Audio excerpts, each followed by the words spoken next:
Break ಅನ್ನು ನಾವು ಗಾಡಿ ಸ್ಟಾಪ್ ಮಾಡೋಕೆ ಯೂಸ್ ಮಾಡ್ತೀವಿ, ಮತ್ತೆ ಗಾಡಿ ಕಂಟ್ರೋಲ್ ಮಾಡ್ಕೊಳಕ್ಕೆ ಯೂಸ್ ಮಾಡ್ತೀವಿ.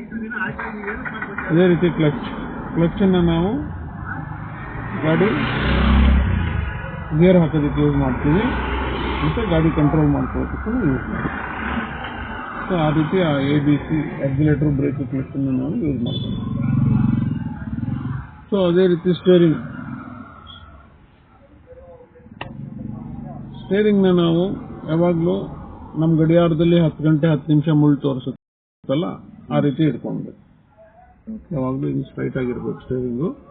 ನಾವು ರೋಡಲ್ಲೂ ಅಷ್ಟೇ ಜಾಸ್ತಿ ಆಸಿಲೇಷನ್ ಮಾಡಕ್ ಹೋಗ್ಬಾರ್ದು, ಸುಮ್ಮನೆ ಜಸ್ಟ್ ಇಷ್ಟರಲ್ಲೇನೆ ಅಡ್ಜಸ್ಟ್ ಮಾಡಬೇಕು. ಹಾರನ್ನು ನೋಡಿ ಈ ಬೆರಳಲ್ಲಿ ಇಲ್ಲೇ ಮಾಡಬೇಕು.